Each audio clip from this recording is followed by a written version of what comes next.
What's up, guys?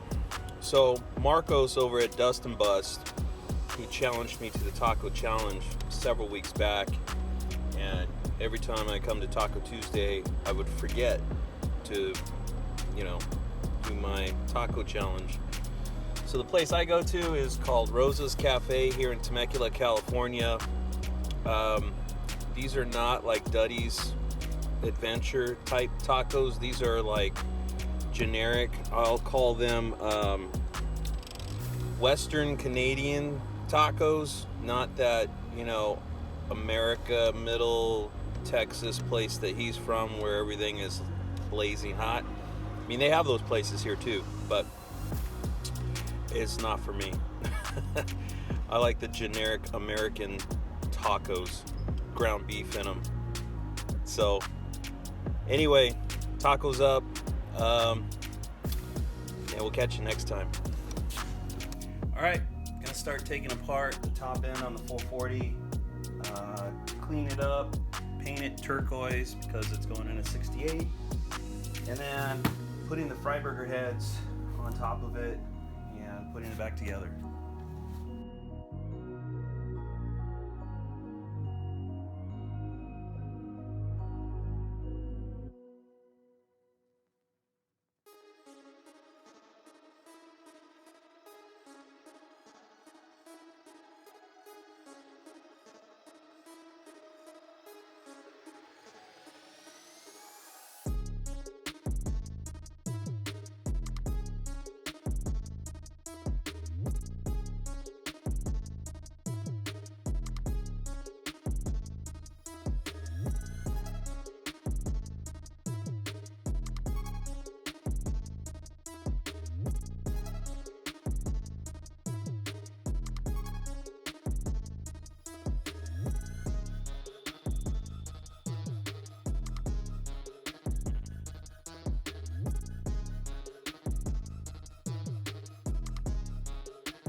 Alright, so I bought this stock style pickup from Mancini Racing, and threading it in, man, it is super hard to get into the block.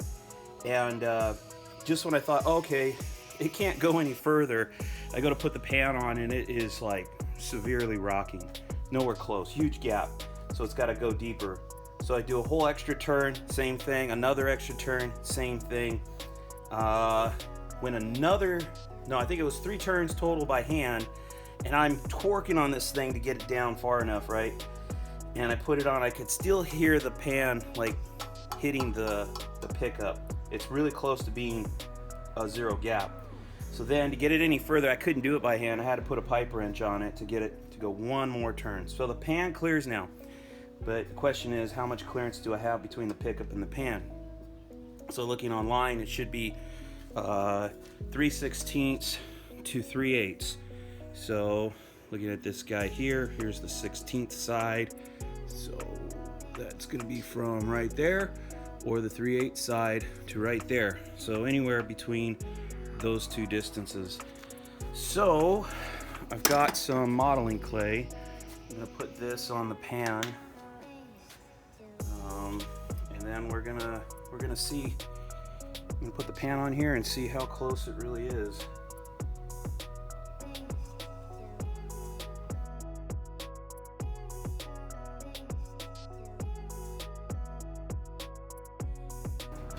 All right. So I got some squish. You can see this side squished more. So I'm gonna take right here, this thinnest side.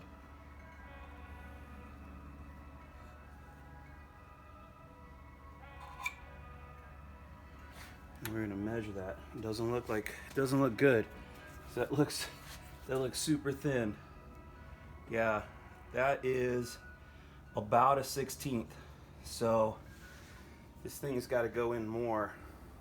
Although it doesn't look like this side touched, so it could be I just need to twist it just a little bit more. So let's try that.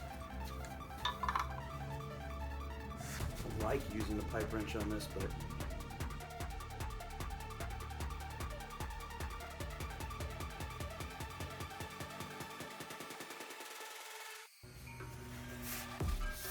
alright.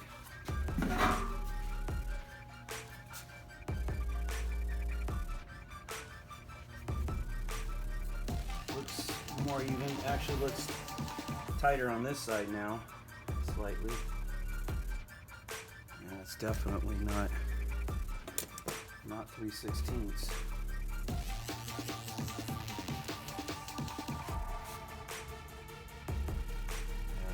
Actually looks like a little less than a 1/16. So I think this thing's gonna have to go in one more turn. Which, like I said, is kind of scary. I can't tell you how tight this freaking thing is right now. I hope I'm not running out of threads. One more.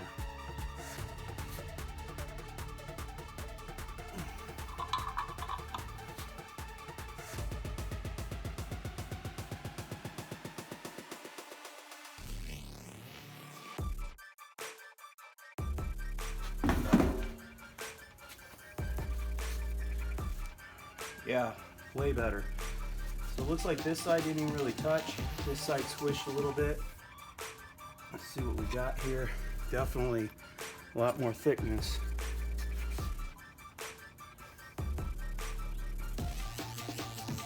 Two 2/16.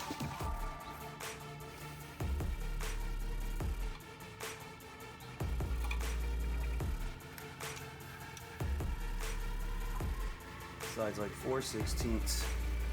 So I think we just need to turn it just a hair.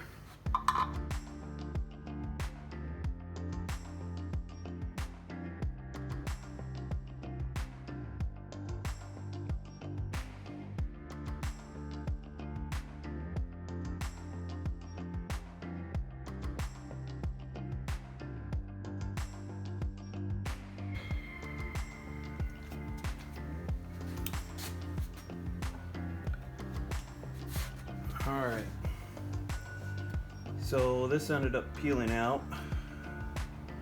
Looks like our ridge here didn't touch, or barely touched.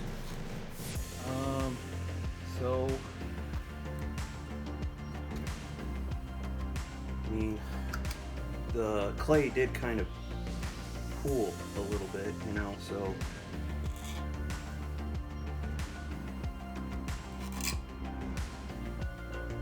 I think that's a good representation of the clearance.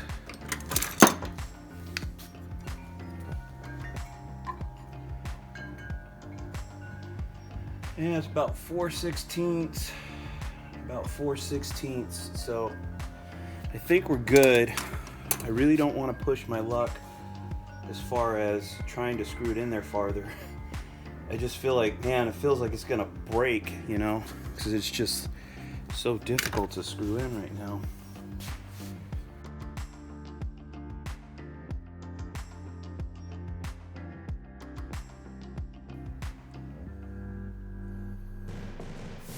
By the way, 4/16 is a 1/4 inch.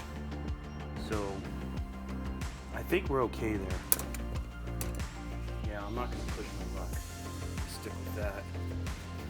Clean up all this clay out of the pan and off the pickup, and then I'm gonna wipe all the oil off the gasket, and then I'm gonna button this thing up.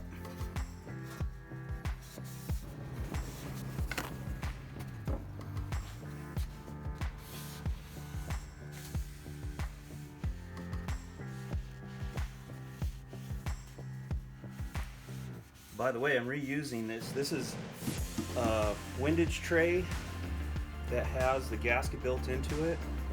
You're not supposed to, or you don't have to use silicone, so you can pull the pan and you can reuse the whole gasket. Not worry about leaking. At least I hope. Alright, got the pan all cleaned up. The pickup all cleaned up, free of clay. Anyway, by the way, this is a 6-quart pan that I got from Mancini Racing. It's a Milodon pan. It cost about 160 bucks. So it's kind of cool because it's bigger. It's got more, you know, quart more. Stock pan would have been about 5 quarts. The pickup was about 60 bucks, and the pan windage tray gasket, that was about, I think it was 40 bucks. So give you an idea if you're interested in looking for that stuff yourself, an idea of what to pay. I mean, there's definitely a lot more expensive pans out there. I was looking at some of the kits where it's got everything, and whew, it's pricey, super pricey. So anyway, put this back together.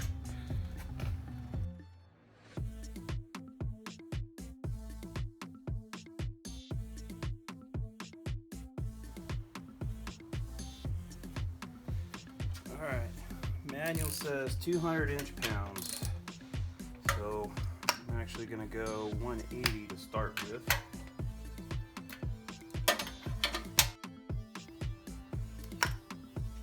Less.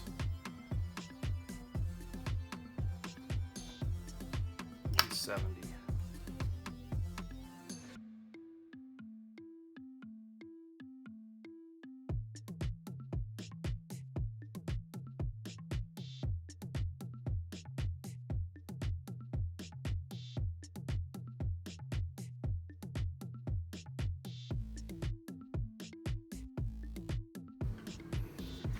All right, I got the intake all cleaned up, and I'm using this Duplicolor engine paint, which is cast coat aluminum,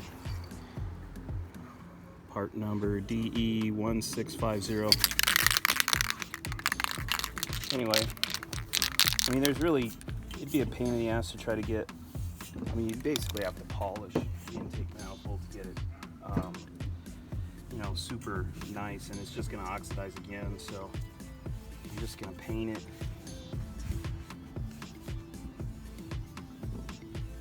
Painted cast aluminum, and I don't think anybody would be none the wiser, except for those of you watching this video.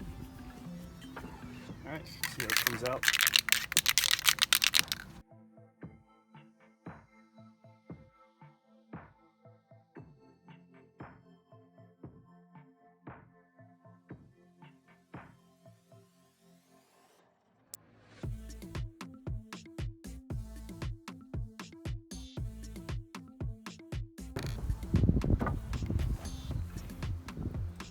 See the difference? Oxidized. Looks like a fresh casting.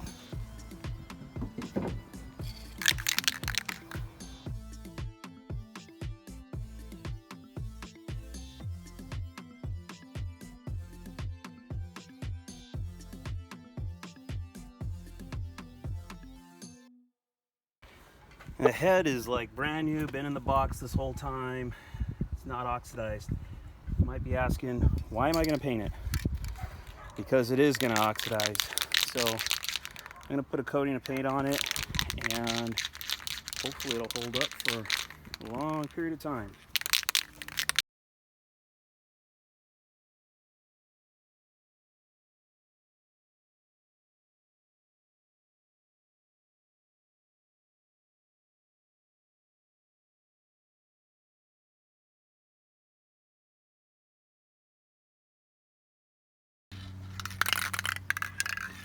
Valley pans always paint argent, Mopar color.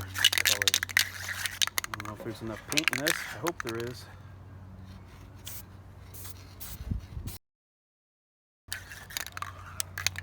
Doesn't really change the color much, but it does add paint to it and protect it. If you saw earlier when I pulled the old one off, there's no protection on these, so they get all rusty and they look like crap after a while. So that's why I always paint it argent.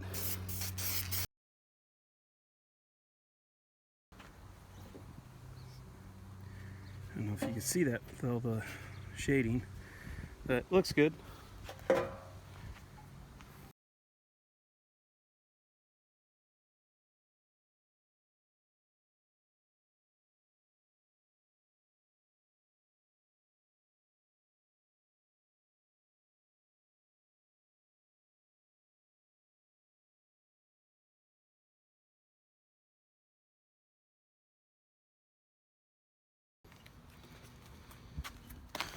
Alright, you can see these are all the head bolts that are on the outside of the engine.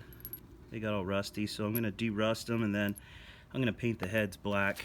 These were all on the inside, didn't get rusty. I'm not going to worry about those. Alright, so to de-rust these guys, put them in a little container that I cut open of Evaporust. I'm going to pour Evaporust over it.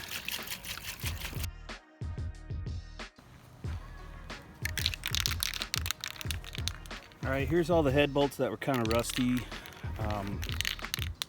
It went through the Evaporust, and now I'm going to hit it with some caliper paint, since these head bolts are going to be on the outside of the engine. They're going to just rust again if we don't coat them.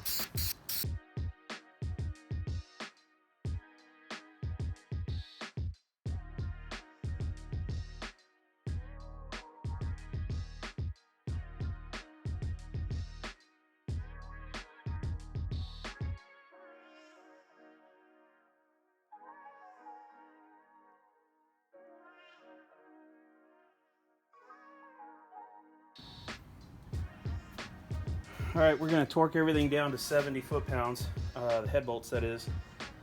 So we do it in steps. It's going to be 40 pounds, then 55 pounds, and then 70 pounds. So go through starting from the middle, crisscross out, 40 pounds, like I said, then 55, then 70.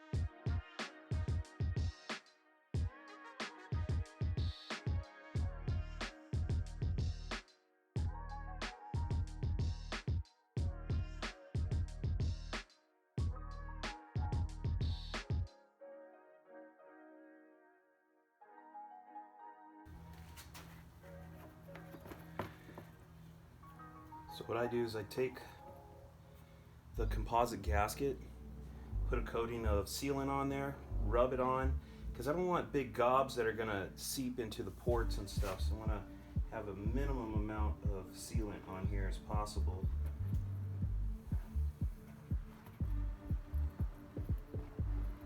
So this gasket kit, it has two composites that go on each side of the valley pan for a better seal. I already did the set that's against the head and then put the valley pan in place, and now I'm going to put these sets on the top side of the valley pan and then put the intake manifold on.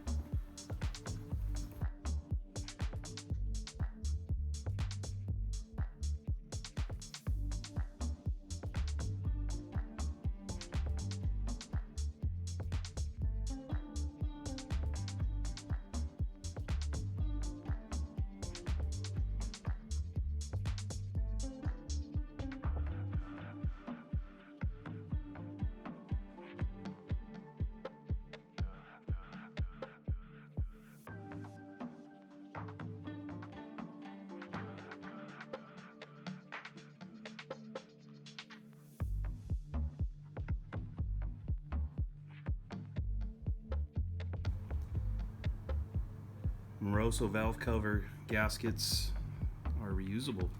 So these have like a metal inside with silicone. They're coated silicone, so you can use these gaskets over and over if you don't tear them up too bad.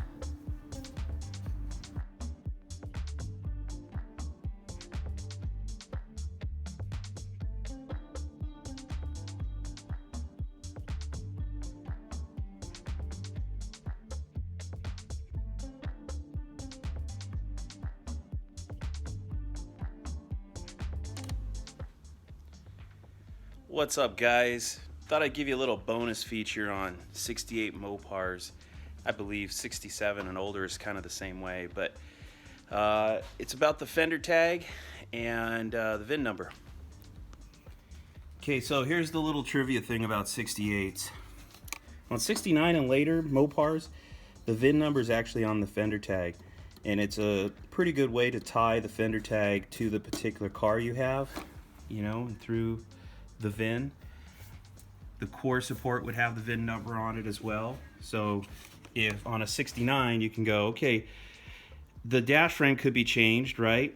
But is the core support stamped with the VIN number? Okay, they match. Now you know that the dash is good. That's the dash to this car. And then the fender tag would have the VIN also, and you know that that fender tag and all the codes on it belong to this car. But on 68s, and I believe older, they didn't do that. So the VIN number, it's its VIN number, but on the fender tag, the VIN number is not on here. It's the order number. So this was the order number for this particular car. And what's stamped in the core support is the order number, not the VIN number. So you can see here the 4287. You can see 4287. The 09 is still underneath the antifreeze label, which I'm not going to peel up. So if you're wondering why your fender tag doesn't match the VIN and it's a 68 and older Mopar, don't stress it. It's supposed to be that way. Alright, that's my little bonus clip. I know I already shot video of the engine bay on my last video, but I had a tarp up here kind of shading the area to work on the car. Now that it's down, it's pretty bright in here, so you can get kind of a better, clearer view of what the engine compartment looks like. Now that I did the core seal and semi-gloss seal. So you can see everywhere where there was rust, like under the fender tag, the core seal turns it black. There's some thinned out areas from me scrubbing with the Scotch-Brite. You can see up in there and up underneath there. It's lighter paint up there too, because the paint's coming, you know, from the top down the assembly line. But I'm very happy with the patina look on it and the color. You know, black and blue goes together pretty well. Better than rust and blue, but I still like this look too. But anyway, that's the engine bay.